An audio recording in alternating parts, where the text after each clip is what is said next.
what our athletes are doing at the Commonwealth Games in Birmingham, bringing so much adulation and rejoicing to Nigeria.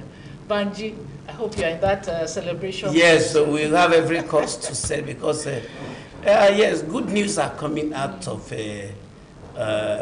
our athletes camp at the Commonwealth Games. So it's not everything about Nigeria that is negative or ugly or bad. Yes, so many good things, beautiful things. This is just one of them. Our guest here is one of them.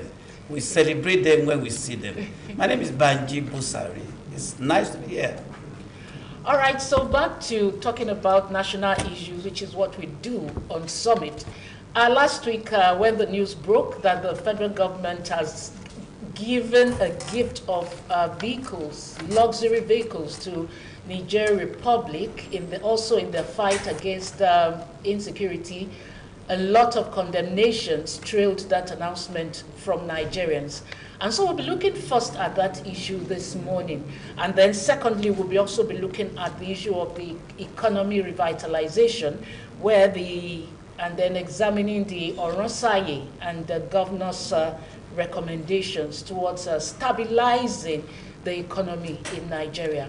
And we have to discuss these issues this morning. Mr. Bolaoba, a public affairs analyst and also our friend in Mitv and on Summit. You're welcome, sir. Thank you very much for the privilege once again. You're welcome. It's a pleasure to be on your side. Thank you very much. All right, so the state governments, like we read in the papers this morning, are under unusual pressure, financial pressure rather, over the falling revenue. And they have suggested that one of their suggestions is that civil servants 50 years and above should be retired. Your reaction to that? This is also coming against the backdrop of earlier recommendations of Oronsaye's report, which has not really been fully implemented. Don't forget that in that report, the key issues are merger, shutdown of some ministries, and then merger of agencies and the parastatals and all that, in order to cut the cost of governance. And in the midst of considering all that, governors are coming up with this, what Jumoke has said. So I want you to look at it globally. Are we treading the right path? To start with, it is no longer news to an average Nigerian that we have profound revenue generation problem. And we have profound revenue generation problem not because we don't have the population, but because those who are in leadership, historically, the political class, the Nigerian political class, has historically failed to do what visionary and competent leaders do in other societies. What do visionary and competent leaders do in other societies? They invest in people. They grow human capital. And when you grow human capital, the beauty of a society that grows human capital is that you have created engines of productivity in your citizenry. Nigeria is 200 million plus. South Africa is less than 70 million. And Nigeria's GDP is just barely over South Africa's. It means that for every 3 Nigerians, for what every 3 Nigerians produce, 1 South African produces it. Sorry, could you take that again? 3? For what 3 Nigerians produce, 1 South African produces it. 3 human beings in Nigeria, productivity-wise, don't amount to more than 1 one productive human being in South Africa. In the backdrop of that, we have to do a top to bottom review of how fundamentally this society runs. I would want to believe that one of the hallmarks of leadership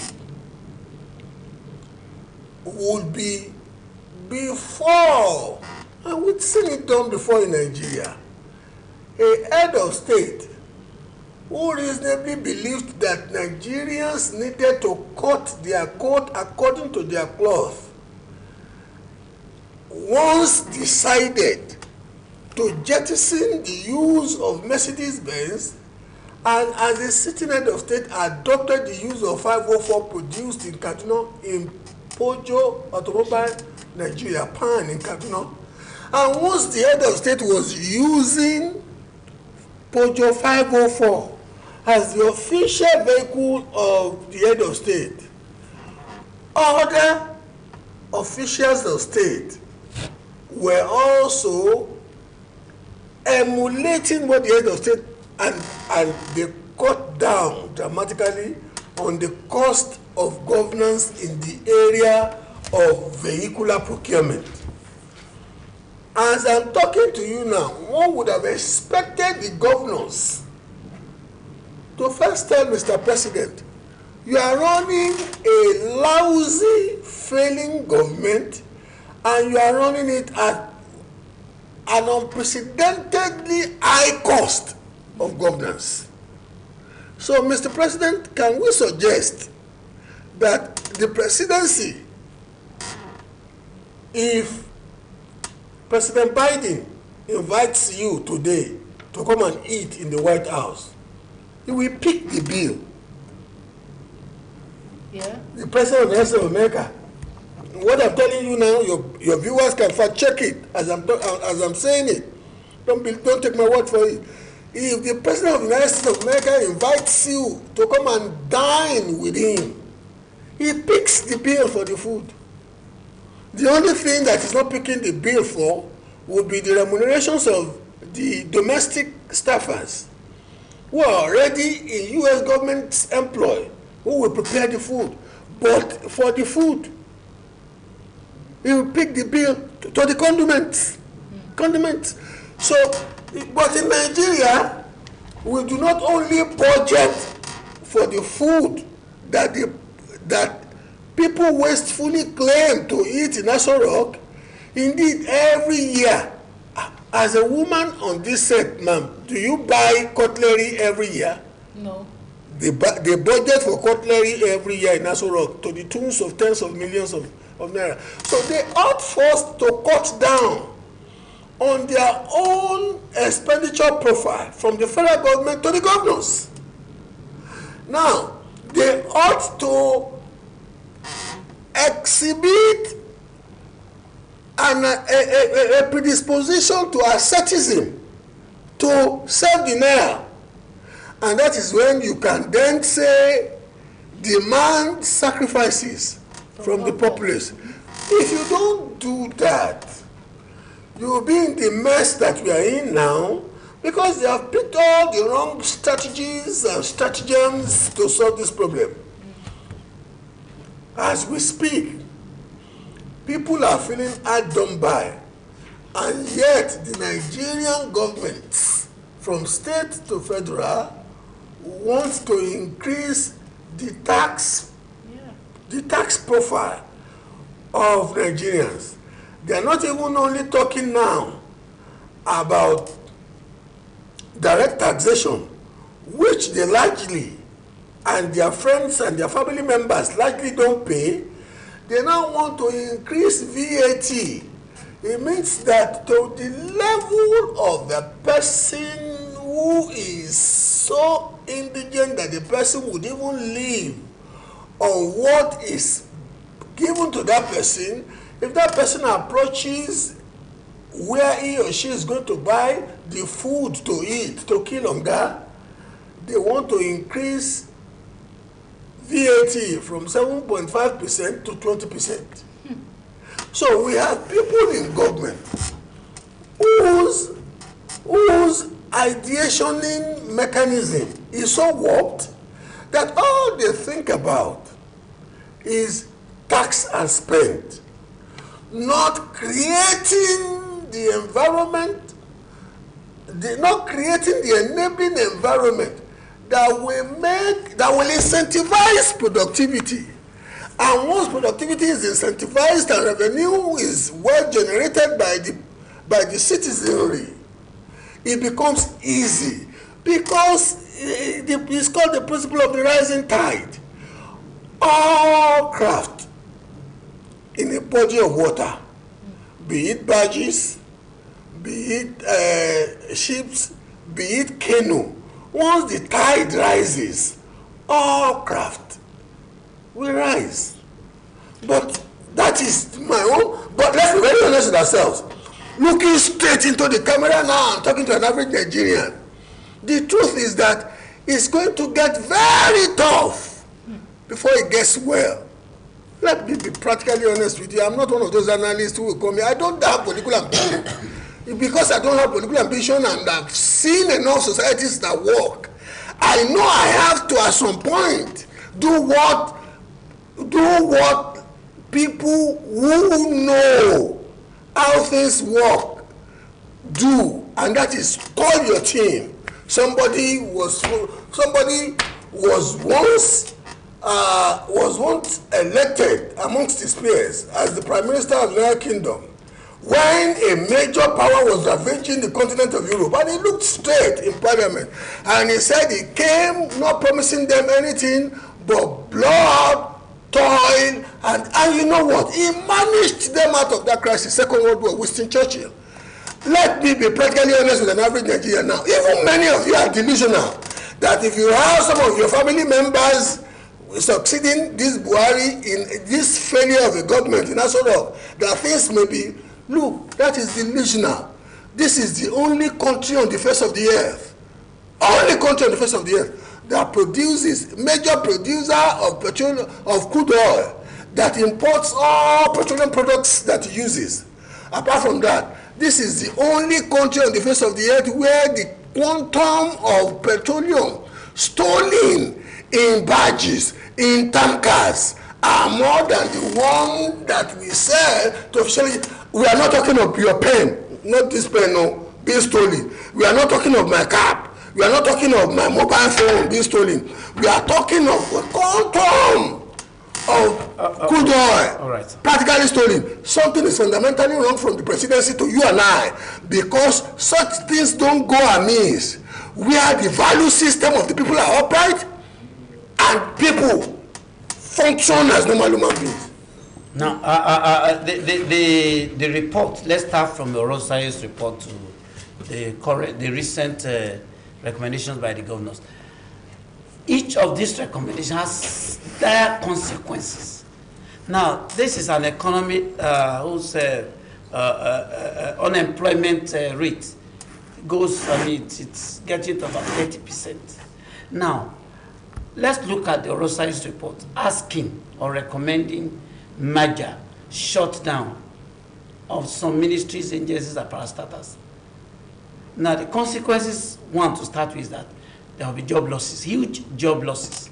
Now, we also the governors in what you may refer to as highest desperation I've ever witnessed, asking that those who are above 50 must be relieved of their jobs in the civil service. Let's look at the consequences of that in the scale of who should go first or which one is more important. You just cited the presidency. Have we looked at the National Assembly? Have we looked at the state assemblies? Have we looked at bloated capital projects, executive and all that? Now, to start, let's look at the consequences of implementing all of this. The consequences of implementing all of this are the consequences that is sine qua non, imperative and inevitable to a bankrupt. You cannot be bankrupt and still want to be walking around, be striding your weight, believing that people can give you credit. Fundamentally, Nigeria now is in a state of organic bankruptcy.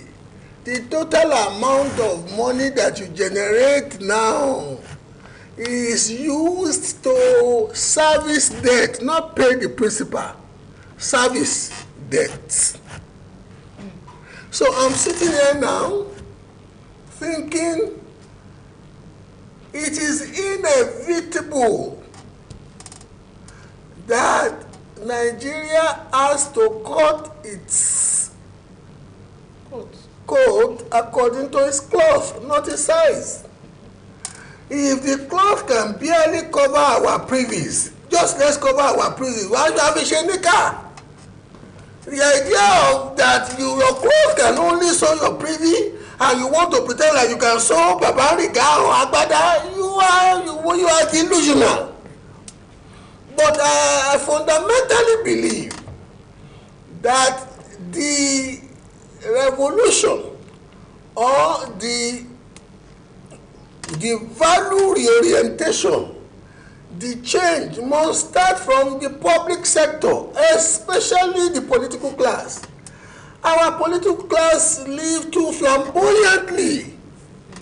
I am not one who supports unicameralism over bicameralism because Nigeria is a peculiar federation.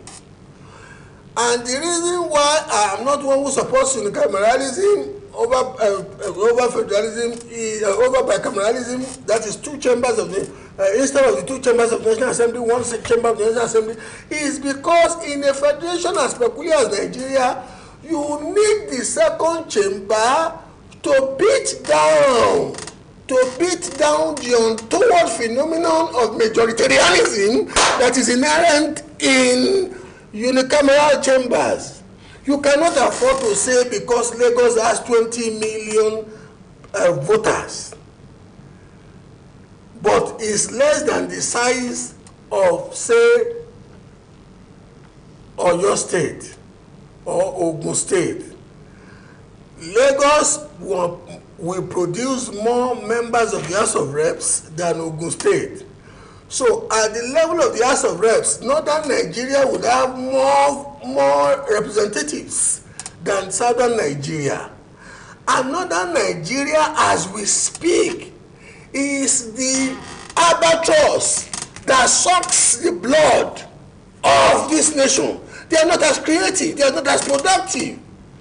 Now, because human beings will naturally, now, because human beings would naturally act selfishly, there must be a second chamber of equal representation that says, you know what, we believe that because productivity is more pronounced in the South, in so much as we want to balance for the fact that we believe that the higher population of our people are in the North, you must not also disincentivize those who produce.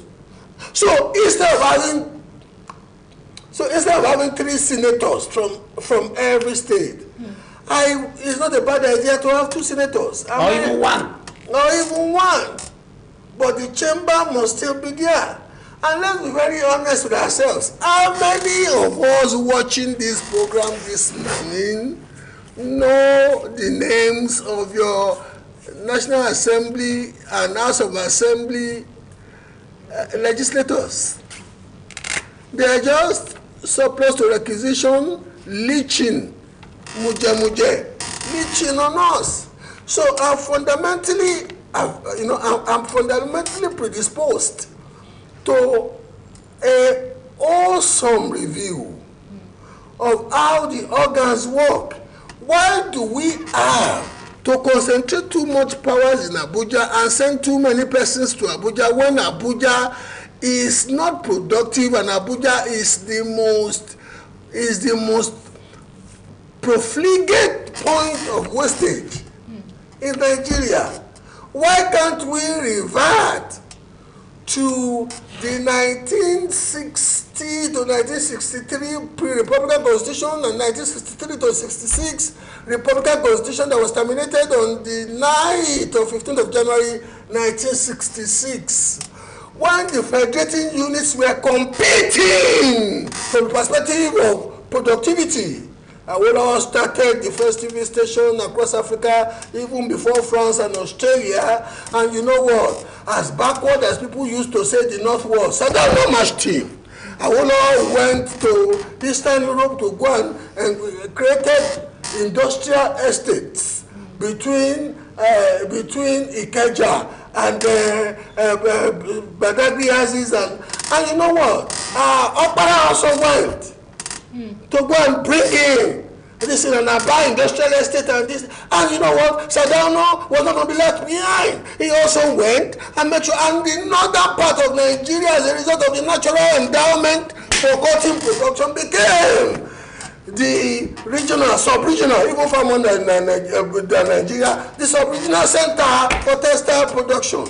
At some point, there were more than 400 textile manufacturing companies in Nigeria. Now you barely have less than 10.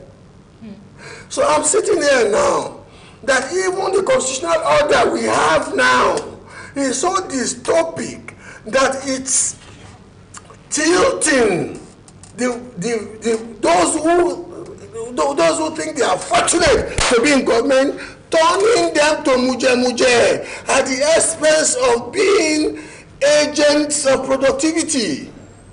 So we can talk from Orason here to the perverted, the request of the governors, the imbecility of the federal government when it comes to ideationing, policy formulation, and this, because at the end of the day, what can we do that will incentivize an average person watching this program today to be far more productive, primarily for the benefit of yourself? Because I don't know any society that successfully taxes failures. You tax success. You tax success. So at the end of the day, it still comes back to restructuring and manufacturing. They say they don't like the terminology restructuring. But you know what? Whether we go to the house of Olugbo, whether we go to the house of Aresa, there is one fact established wherever human beings function. We used to play one kind of football when I was a boy growing up in Mushin. We call it work and shop. If you don't work, you will not shop. And you see, I don't pretend to be an apostle or whatever. I know in the good books, be it the Quran or the Bible, you must work before you shop. Those who are selling you the gospel of miracle, those who are selling you the miracle gospel and the prosperity gospel, they are working your emotions to leverage their own well-being at the expense of your own foolishness. They burn every day, and people, there's life coming into here. So once you, after being like 5 to 10 years that you have been frustrated and you are going out, the same MAGA message that they sold to you, that brought you to their churches, will bring newcomers in. That's why they will always live in luxury. But you examine your life. Where were you when you were going in, and how have you been now? Anything that you do, that you don't do critical analysis every year that you are in it, speaks to how much of a human being you are or a moron that you are. The organized labor and then NLC, of course, naturally have kicked against the governor's recommendation. I like your use of phraseology, of course, naturally, because that's their role. Well, that's their role. Now, apart from dislocating everything in civil service, they are also suspicious of the fact that even when they concede to maybe laying off staff after 50 years of age in service, that they are not sure that the governors will pay the severance allowances and all that. So they said that suspicion is very, very, very huge. So they're saying that do not work. It's not a matter of suspicion. It's a matter of empirical evidence. How many pensioners are paid as we speak? Pensions are supposed to be what? Payments for having served, retired, a form of emolument. Severance is a form of severance emolument. How many states pay it? People even use it to campaign that they pay pension. It tells you that is a failure. Because ordinarily it shouldn't have been people use it to campaign that they pay salaries. Even if they are paying half the salaries of. Look, fundamentally, some of us even question the integrity of the science that puts us in the class of Homo sapiens. Let's be very honest with ourselves. If I was white, I'd be very racist. I'd be very racist. No, the biggest black nation on the face of the earth now ran aground. Totally ran aground. And there's no single.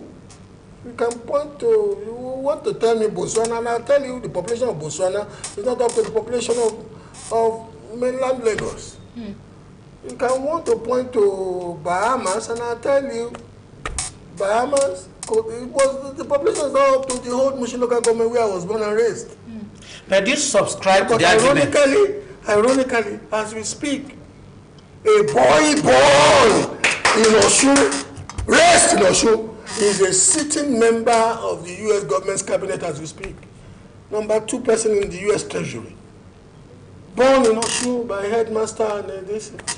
You know what? If you remove Nigerian consultants, Nigerian doctors, Nigerian nurses, Nigerian medical technologists, if you remove them today from the NHS, massive today from the NHS. When we were in England and we were practicing journalists about 20-something years ago, a ministerial level officer, Secretary of State then, Hilary Ben, told me, Bola, you know, if you remove Nigerian doctors, Nigerian consultants, Nigerian doctors, Nigerian nurses, Nigerian medical technologists, the NHS will collapse. Yet about less than a week ago, the NHS inducted 260 Nigerian doctors. I'm telling you, the NHS will collapse. It's not that we don't have the head when we go to places where they give us order on how things are run well, and our star will shine. And that's when we were talking about in your intro. You were talking about the very heroic, very edifying performances of the girls in this thing. The girls were discovered raw by talent hunters in Nigeria. Thank God for the grace of exposure to the American academic system where their talents are honed. So it's easy for someone to be beating his chest now, and most of our boys, one of our brothers, they are yahoo. So it's the girls now. Maybe we should even yield to the women. But if you say you want to use to the women, you will see what's the name of the one that you will see the likes of the Ziani. As I'm talking to you, one of the most disturbing pieces of news to this morning has been the utter mismanagement and the endemic corruption of the Federal Ministry of Women Affairs. All right, even in the midst of all this, not a few Nigerians believe that the economy, the distressed nature of the economy, is not peculiar to Nigeria. In fact, a couple of weeks ago, I saw a video actually saying Nigeria ranks better than most African. You want to give me the example of Sri Lanka? You want to give me the example of Ghana? Ghana. You want to? South Africa. That Ghana, South Africa is even is actually getting close to a collapsed economy. So they cited for example from Africa across the globe. So it's not as if our case is the worst. So in the world. You see, so the first portrait us as let our guest address this. If our case is this bad, is it that what are the worst managers in the world? We are the worst. And I will tell you some of the reasons why I'm telling you we are the worst. Amongst all oil is amongst all oil-producing nations, Nigeria is the only major oil-producing nation that imports all its petroleum products needs. That's preposterous. That should tell you something about us. Amongst all oil-producing nations, Saudi Arabia has a system that somebody will sit in a control room, in one of the major control rooms of Aramco, and every jot of oil being extracted from the Saudi soil, that person is seen on the screen, and every shipment of Saudi oil, literally all over the world, from China to United States of America to Canada to anywhere, they are watching it on the screen. Nigeria does not even know the right quantum of crude oil that is extracted from our soil. And apart from that, do you want to comment for this giant step? Which answer? Privatizing, I mean, the delusion that the cost NNPC limited. The delusion that the corporate. You and I are owners of NNPC. You believe you are owner of a company where you cannot request for your own dividend. This at the end of the productive year. The same general manager, the same group general manager who ran it aground, transmuted to a CEO now. How do people? Why do we like to live in delusion? Look, the same. Oh, wow. Look, this is the only country where tankers and vessels of petroleum, crude oil, gas, misses, like you have just lost a pen or a biro. My brother, if anybody is telling you a lie, wake up yourself. You know what I do? I look at the mirror if I have a challenge. But no two ways about it. You are primarily the fundamental source of that problem.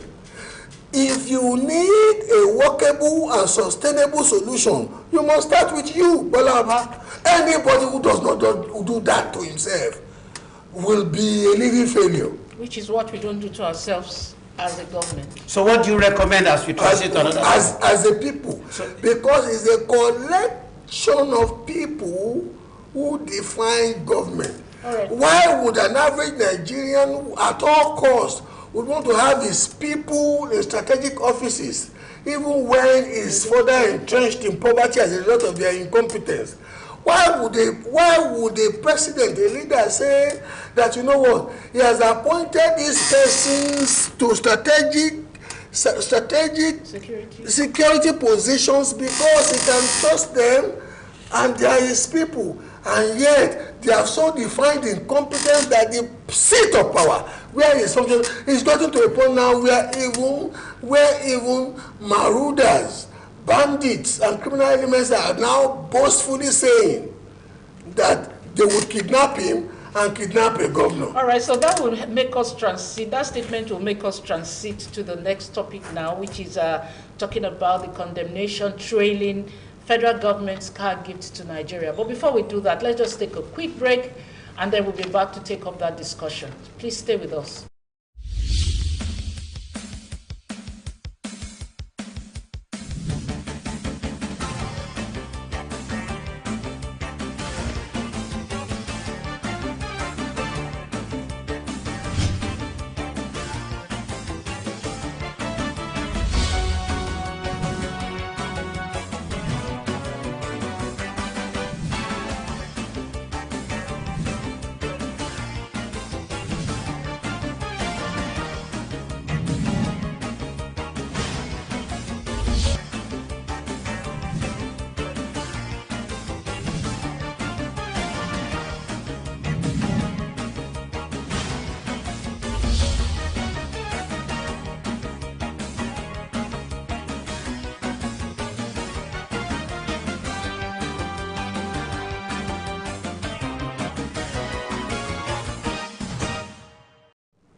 All right, you're welcome back. And right now we're talking about the condemnations trailing federal government's car gift to Niger. Probably back. Yes, let's take a trip back, just a few years back. 2015, when President Muhammadu Buhari got into office, a part of his strategy resolving the insurgency crisis was to visit the neighboring countries to seek their support to prosecute insurgency. And it has yielded some results over time. Now, the government may be in its wisdom to maintain good neighborliness with its neighbors. Recently, gave a dash, a car gift worth 1.1 billion naira to Niger Republic. But as soon as government did that, of course, there was an outcry. Nigerians were like miffed. Why would this happen in the midst of this economic crisis? Still talking about revitalizing economy. That money could have been utilized to revive the industries, probably bring up one of the refineries. So Nigerians were not happy with their government. Those vehicles, were they innocent vehicles? No, so what's your reaction to that? Was it bad idea for government to have good relations internationally with its neighbors? Let me point to the lacune in your explanatory before you ask the question. You see, you said when President Muhammadu Buhari emerged, when he was sworn in, you must remember that this man chased this position for 12 years previously. And he won the election 90 days before he was sworn in. Abi? Okay. And that when he was sworn in, he visited our neighboring countries. Let me, for the sake of those watching this program this morning, explain the topography of the neighborhood where Nigeria functions. Immediately to our west is a country called Benin Republic. Many of you may just know Cotonou. Cotonou, which is the capital of Benin Republic. Benin Republic emerges from the Atlantic Ocean and goes up the way to the level where Kebbi State is. So to the left, to the west, Nigeria shares a natural border with Benin Republic. The most productive sub-regional economy is between Lagos, Benin Republic, and some other West Coast countries. Leave that aside. He didn't give them those vehicles. Immediately to our northern part is Niger Republic. Niger Republic naturally shares border up north. So at the top of Nigeria, if Nigeria were to be story building, the next deck after the ground floor where Nigeria is Niger Republic. Okay, Niger Republic is so much of our neighbor that when Buhari was sworn in as the head of state, most parts of Niger Republic borders, which are areas like Zamfara, Sokoto, Kebbi, was not having the untoward phenomenon of banditry when Buhari came in. Buhari helped us to pioneer banditry. So much so that Niger Republic is a good neighbor. That majority of those coming to kill Nigerians, that was once pointed out to the Buhari government, that people were coming with flocks of cattle and that they were bearing arms, and the government of Buhari had the temerity to tell Nigerians that they were only bearing arms to protect themselves against cattle rustlers. They are largely coming from the Niger Republic, the people you have gifted those vehicles to. If you move eastward, after the Niger Republic is a country called Chad Republic. Okay, let's even say that when it was coming in, Boko Haram, we must remember that the election that brought Buhari in was postponed for a couple of weeks.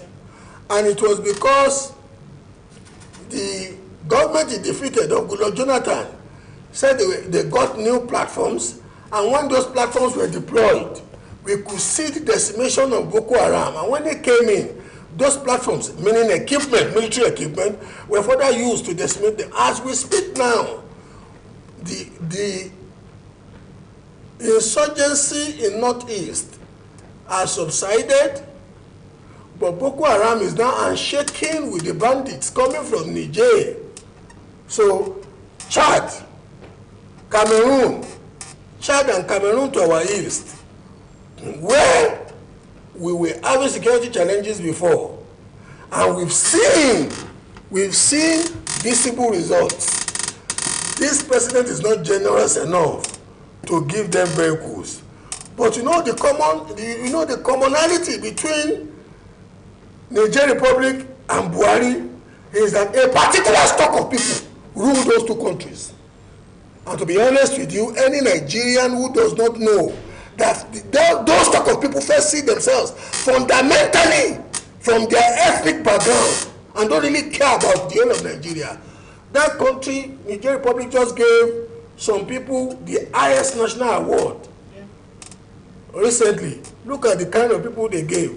Oh, did they give Cosmos this thing? Who says? Did they give Eleganza? Who is even Okoya? They gave who? Dangote, Bua, one former permanent secretary of they gave those people. And look at the ethnic stock. Buhari is fundamentally a disturbed man because his patriotism is obvious from some of his conduct. How did he explain the rolling stock that will go to Maradi? We need to be very good with our neighbors. And the area that produced the money to do the state-of-the-art rolling stock to Maradi, that area, South Nigeria, and part of Southeast Nigeria where commerce is more vibrant, they are only rehabilitating the old stock done as far back as 1909 by the colonial authorities. If you can't connect the knots about the fundamental schizophrenia of a man who conducts the business of government like that.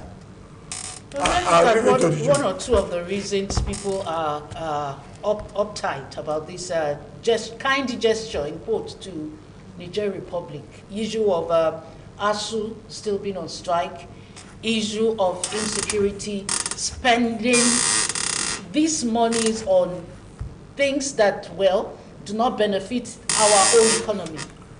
When a man is driven by primordial instincts and sentiments, he doesn't really care about sustainable development. What else do you need to know that the headship of state today does not really care about the sustainable prosperity of Nigeria?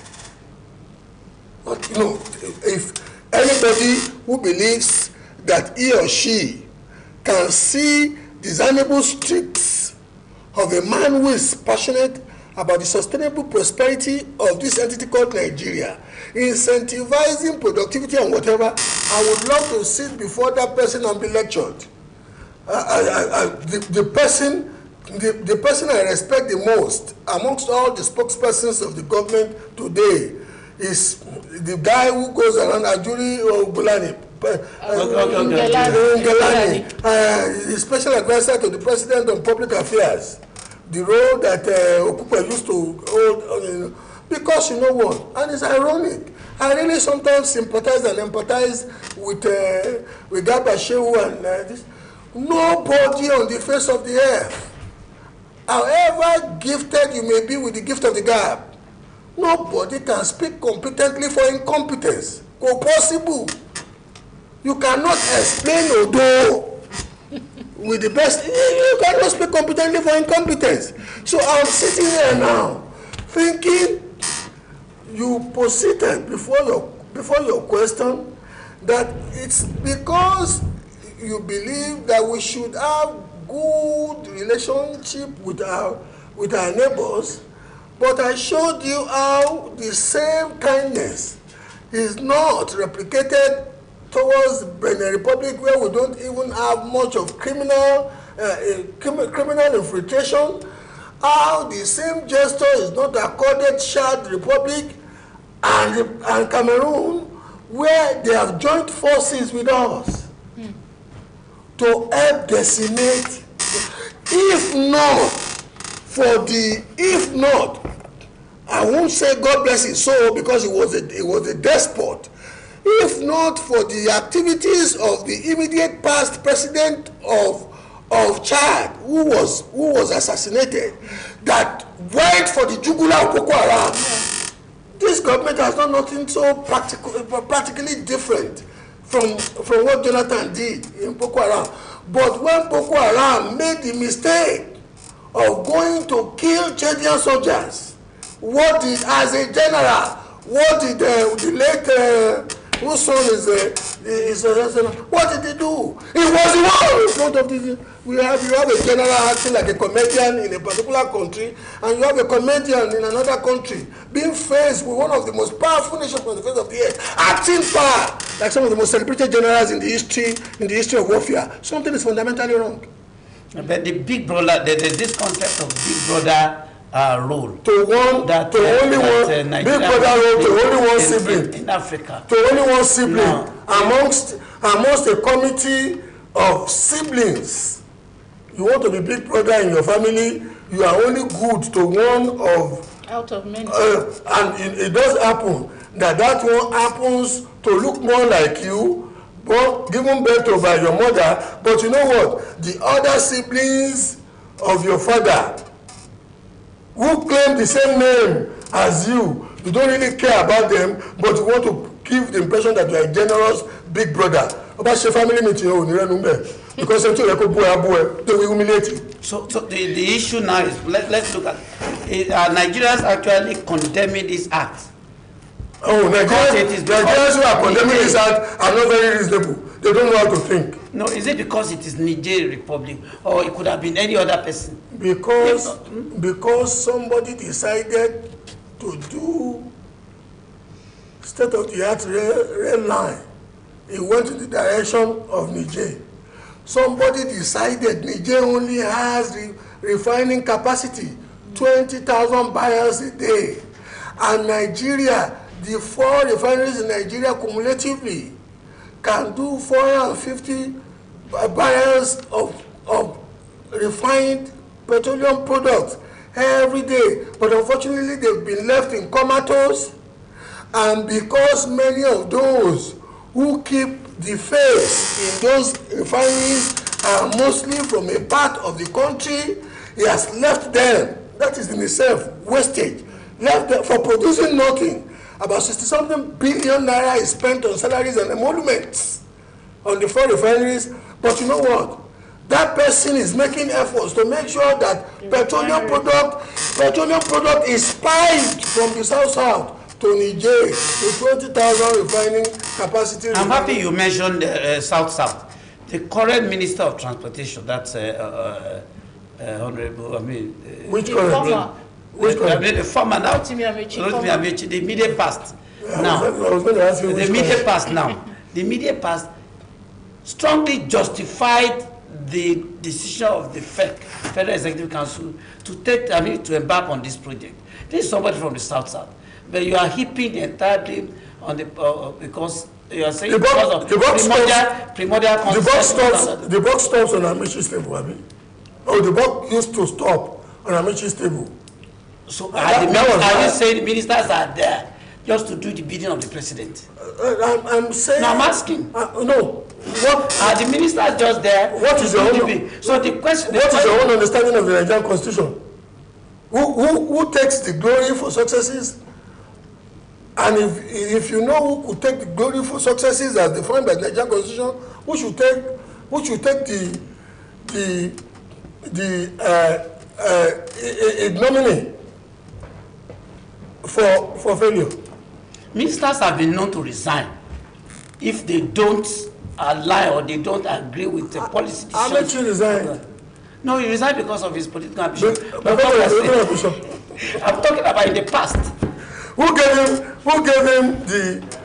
him? So are you saying if Buhari was convinced that project was necessary, are you saying the ministers were also under compulsion, maybe under pressure, to go in that direction? Maybe vaulting ambition push him to do it. His own personal vaulting ambition. Because even the Minister of Finance is justifying this gift to? Who else will justify it apart from the person that is made to do the dirty work of a perverted mind? In life, that is how, well, you know, in life, and that is why she can't run. No, it is obvious. Would you have done differently, sir?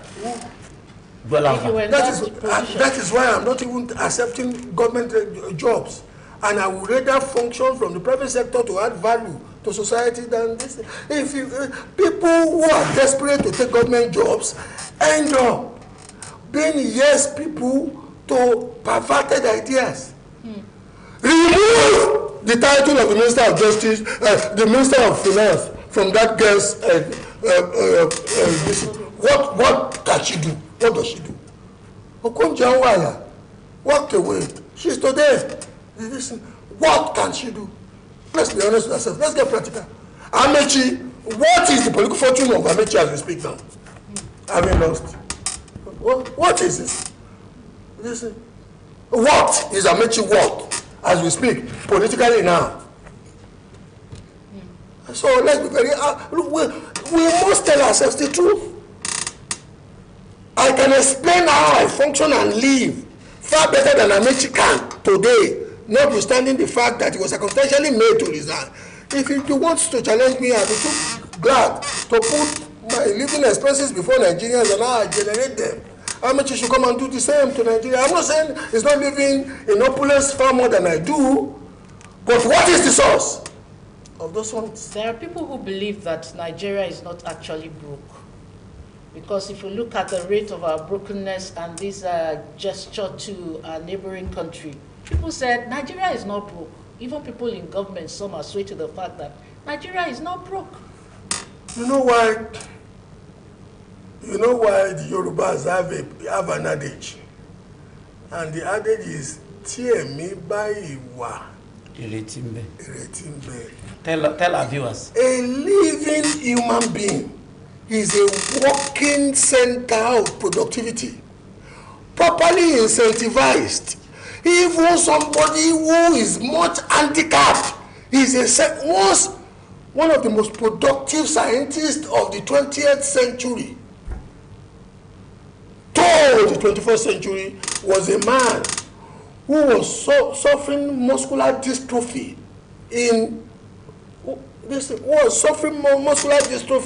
and for decades was wasting away on the wheelchair, but he was one of the most productive human beings on the face of the earth.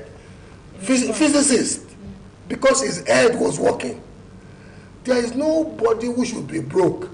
There is no nation that must be broke, because we are speaking to the inherent power of a living human being that if properly incentivized, that person will become a center of productivity. So Nigeria technically is not broke, but our leadership is broke. And once you are a bankrupt, you know, Chief Obafemi Awolowo, many people watching me this morning, they don't know that Chief Obafemi Awolowo was once declared a bankrupt. Bankrupt. They were selling his wares, all the things he owned on the face, they were selling it in his presence. Awolowo regenerated himself, redefined this thing, and ultimately became the leader of the first self-government in Southwest Africa, in Western Nigeria. And that government, Awolowo leveraged that position to turn himself into an idol in Yoruba land. He now sits in the country, take Oduduwa, take this thing, before you count the Yoruba deities. Before you get to number 5, you will have out there. That you are today in a mess does not mean that your tomorrow cannot be good. But you know what? There is no miracle anywhere in the world. If your pastor is saying that to you, or anybody is saying that to you, that they are deluding you, you must first fundamentally redefine your ability to be productive. Thank you so much. Thank you very much. That's a very good place to hang it. Thank you very much for your time.